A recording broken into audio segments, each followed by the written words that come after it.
Hello दोस्तों, नमस्कार। स्वागत है एक बार फिर से आप सभी के अपने प्रिय चैनल पे। दोस्तों आपको बता दें जो अभी की सबसे बड़ी खबर आ रही है, जहां पर जयशंकर जी के बाद अब रशिया ने भी लगाई जस्टिन ट्रूडो को फटकार। जी हां दोस्तों, कह दिया नाजियों का अड्डा बन गया है कनाडा। जी हां दोस्तों, इतना ही नहीं, आपको यह भी बताएंगे सबसे बड़ा खुलासा किया है कनाडाई पत्रकार ने। भारत के खिलाफ ट्रूडो की साजिश का कर दिया है भंडा फोड़। बताएंगे दोस्तों आखिर क्या खुलासा हुआ इसको लेकर, साथ ही साथ बताएंगे जहां पर यूनाइटेड नेशन में सन की किंग ने दक्षिण कोरियाई राष्ट्रपति को बताया मूर्ख, कहा इनके दिमाग में कचरा भरा। बताएंगे दोस्तों उसके बाद क्या हुआ, साथ ही साथ एक से एक बड़ी खबर आपको बताएंगे। बने रहेगा वीडियो के अंत तक। लेकिन खबरों में आगे बढ़ने से पहले अगर आप भी अपने भारत देश का, भारतीय सेना का दिल से समर्थन करते और मानते हैं कि 2024 लोकसभा इलेक्शन के बाद पीएम मोदी जी ही होंगे अगले प्रधानमंत्री, तो इस वीडियो को भी कर दीजिए लाइक, चैनल कर दीजिए सब्सक्राइब, बेल आइकन दबाइए, साथ ही कमेंट बॉक्स में लिख दीजिएगा जय हिंद। जी हाँ दोस्तों, तो चलते हैं पहली और सबसे बड़ी खबर की तरफ, जहां नाजियों का अड्डा बन गया कनाडा। जयशंकर जी के बाद अब रशिया ने लगाई झाड़, जस्टिन ट्रूडो को फटकारा। बता दें कनाडा के प्रधानमंत्री जस्टिन ट्रूडो के फैसले उन पर ही भारी पड़ते नजर आ रहे हैं। कनाडा की संसद में जिस तरह से एक नाजी वेटरन को सम्मानित किया गया है, उसके बाद ट्रूडो को अंतर्राष्ट्रीय स्तर पर शर्मिंदगी झेलनी पड़ रही है। अब रशिया ने कनाडा को पूर्व नाजी सैनिक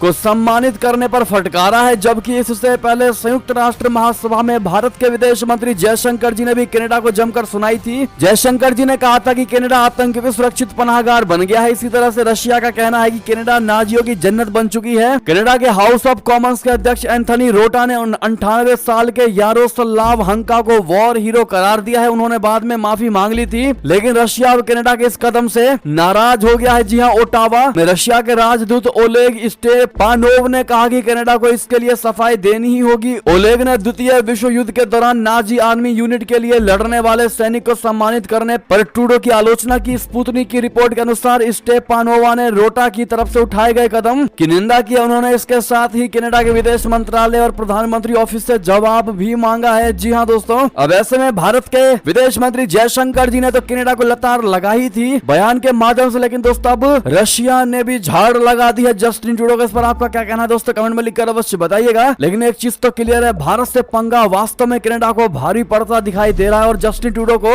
ये रियलाइज जरूर हो रहा होगा कि उसने कितने बड़े देश से कितना बड़ा पंगा ले लिया है। जी हाँ दोस्तों, उसको लग रहा होगा कि ये पहले वाला ही भारत है, कुछ भी कह देंगे तो कुछ नहीं होने वाला। लेकिन अब जस्टिन ट्रूडो को रियलाइज जरूर हो जाएगा कि ये वो भारत नहीं जो 2014 से पहले था। जी हाँ दोस्तों, इस पर आपकी अब जो भी राय हो बताइएगा। जरूर चलते हैं एक और खबर की तरफ, जहाँ इतना ही नहीं, कनाडाई पत्रकार ने भारत के खिलाफ ट्रूडो की साजिश का कर दिया भंडा फोड़। पीएमओ ने खबर छापने से रोका। जी हाँ दोस्तों, भारत और कनाडा के बीच तल्ख रिश्तों और कनाडा में भारी उठापटक के बीच एक कनाडाई पत्रकार ने बहुत बड़ा खुलासा कर दिया है कि खालिस्तानी उग्रवादी हरदीप सिंह निज्जर की हत्या से जुड़ी खबर को छापने के लिए कनाडा के प्रधानमंत्री कार्यालय ने मना कर दिया था। जी हाँ, इसके बाद उन्होंने मामले को तूल देने के लिए खुद आनंद फानम में आकर संसद में इसका खुलासा कर दिया। अल जजीरा में छपी एक रिपोर्ट में कनाडाई पत्रकार एंड्रयू मिट्रोविका ने लिखा है कि कनाडा की जस्टिन ट्रूडो सरकार अपने खुफिया विभाग और उसके अधिकारियों पर से नियंत्रण खो चुकी है। उन्होंने कहा कि ग्लोब एंड मेल के एक संवाददाता ने राष्ट्रीय समाचार पत्र के पॉडकास्ट पर बोलते हुए स्वीकार किया है कि उन्हें सूत्रों से इस आरोप की सूचना मिली थी कि कनाडा में कनाडाई सिख अलगाववादी हरदीप सिंह निज्जर की हत्या से जुड़े कुछ अहम सुराग मिले हैं, लेकिन उस खबर को प्रकाशित होने से रोक दिया गया। प्रधानमंत्री कार्यालय के अफसरों ने अखबार के संपादक से संपर्क किया और उनसे कनाडा की खुफिया एजेंसियों को अपना काम जारी रखने की अनुमति देने के लिए खबर को कम से कम एक सप्ताह तक प्रकाशित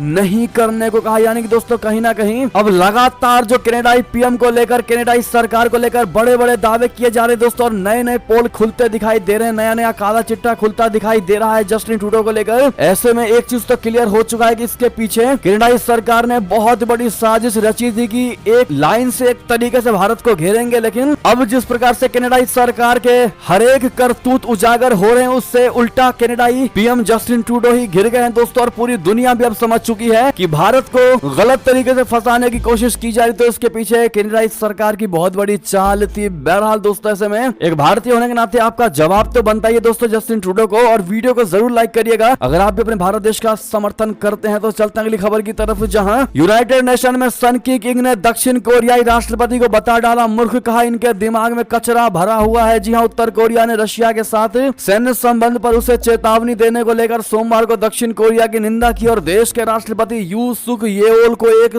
ऐसा शख्स बताया जिसके दिमाग में कचरा भरा है। साथ ही उन्हें कूटनीति के मामले में मूर्ख भी कहा। पिछले सप्ताह संयुक्त राष्ट्र महासभा में यू ने कहा था कि अगर उत्तर कोरिया और रशिया हथियार समझौता करते हैं और उससे दक्षिण कोरिया का खतरा पैदा होता है तो वो शांत नहीं बैठेंगे। इस महीने की शुरुआत में राष्ट्रपति व्लादिमीर पुतिन से मुलाकात तथा अहम सैन्य स्थलों की यात्रा के लिए उत्तर कोरिया के नेता किम जोंग उन की रशिया यात्रा को लेकर अंतर्राष्ट्रीय स्तर पर चिंता जताई गई थी और आशंका जताई जा रही थी कि यूक्रेन के साथ युद्ध के कारण खत्म हुई रशिया की पारंपरिक हथियारों के भंडार को फिर से भरने के बदले में उत्तर कोरिया रशिया पर परिष्कृत परमाणु और हथियार प्रौद्योगिकियों को प्राप्त करने के लिए दबाव डाल सकता है। जी हां दोस्तों, अगली खबर की बात करते हैं, जहां पाकिस्तान के पीएम काकर के पुराने बयान पर मच गया हंगामा, जिसमें कह रहे हैं कि हिंदू इस्लाम को समझे, हम एक सदी तक करेंगे इसका इंतजार और हिंदुओं को इस्लाम कबूलने की बात कही गई है। दोस्तों बता दें, बड़ी खबर, मच गया पूरे पाकिस्तान में ही नहीं पूरी दुनिया में बवाल। जी हां, आर्थिक तंगी से बदहाल पाकिस्तान में अल्पसंख्यक हिंदुओं की क्या स्थिति है ये पूरी दुनिया जानती है। जबरन धर्मांतरण, धार्मिक स्थलों पर तोड़फोड़ और हिंदुओं पर हमलों की खबर आए दिन आती रहती है। हालांकि पाकिस्तान इन सब से इनकार करता रहता है, लेकिन इसके सबूत सोशल मीडिया पर मिल ही जाते हैं। हाल ही में ऐसा ही एक पोस्ट सामने आया है जिसमें हिंदुओं को इस्लाम कबूल कर लेने की बात कही जा रही है। हैरानी की बात यह है कि इस बात को लिखने वाला कोई और नहीं बल्कि पाकिस्तान के कार्यवाहक प्रधानमंत्री अनवार उल हक काकर है। ट्विटर पर 3 साल पहले किए गए इस पोस्ट के वायरल होने के बाद से काकर के विरोधी उन पर खूब हमला कर रहे हैं। 25 सितंबर 2020 को किए गए इस पोस्ट में काकर ने लिखा है कि हम इंतजार कर रहे हैं कि सभी हिंदू इस्लाम के सच को समझे और हम इसके लिए एक सदी तक इंतजार करेंगे, हमें कोई जल्दी नहीं। जी हाँ, काकर ने लिखा कि हॉल से जाने के बजाय अगर भारतीय कश्मीर से निकलेंगे तो दक्षिण एशिया में शांति आएगी। धरती पर दुनिया की कोई भी ताकत पाकिस्तान को मिटा नहीं सकती है। काकर ने हताशा भरे ऐसे कई पोस्ट किए, इसके बाद वो हिंदुओं को निशाना बनाने लगे। अब सोशल मीडिया पर उनका यही पोस्ट जमकर वायरल हो रहा है दोस्तों, और लोगों का ये मानना है कि काकर पाकिस्तान के केयर टेकर प्रधानमंत्री है। जब प्रधानमंत्री की ही ऐसी सोच है तो वो पाकिस्तान को और पाकिस्तान के अवाम को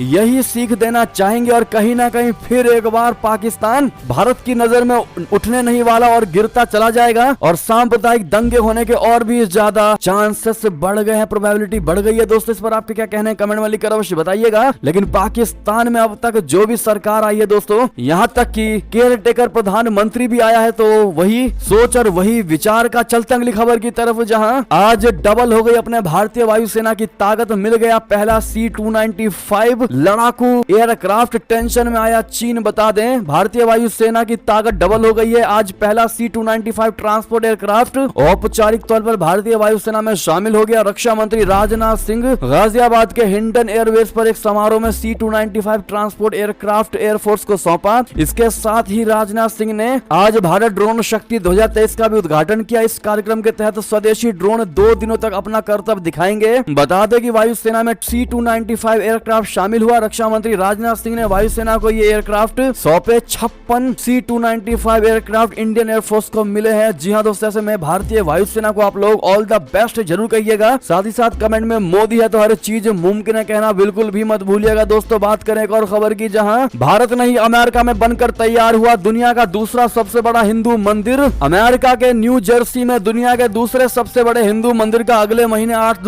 अक्टूबर को उद्घाटन होने जा रहा है। न्यू जर्सी के छोटे रॉबिन्स विलेज टाउनशिप में BAPS स्वामी नारायण अक्षरधाम मंदिर को 12,500 से अधिक की वॉलंटियर्स द्वारा 12 वर्षों की मेहनत के बाद बनाया गया है। इस महामंदिर का निर्माण वर्ष 2015 में शुरू हुआ था। 183 एकड़ में फैले इस मंदिर को प्राचीन हिंदू धर्म ग्रंथों के अनुसार डिजाइन किया गया है। इसकी माप 255, 345, 191 फीट की है। ये इसका डायमेंशन था दोस्तों। इसमें प्राचीन हिंदू धर्म ग्रंथों और संस्कृति के अनुरूप 10,000 मूर्तियां भी शामिल है। जी हाँ दोस्तों, बहरहाल ये थे अभी की सारी बड़ी खबरें। आपको हमारी खबर कैसी लगी? आशा करता हूँ बहुत अच्छी लगी होगी। अगर थोड़ी भी अच्छी लगी तो इस वीडियो को भी दोस्तों में, भाइयों में, रिश्तेदारों में शेयर जरूर कर दीजिएगा, व्हाट्सएप, फेसबुक, ट्विटर के माध्यम से। और अभी कर दीजिए इस वीडियो को लाइक, चैनल कर दीजिए सब्सक्राइब, बेल आइकन दबाइए, साथ ही कमेंट बॉक्स में लिख दीजिएगा जय हिंद जय भारत। और यहाँ तक बने रहने के लिए आप सभी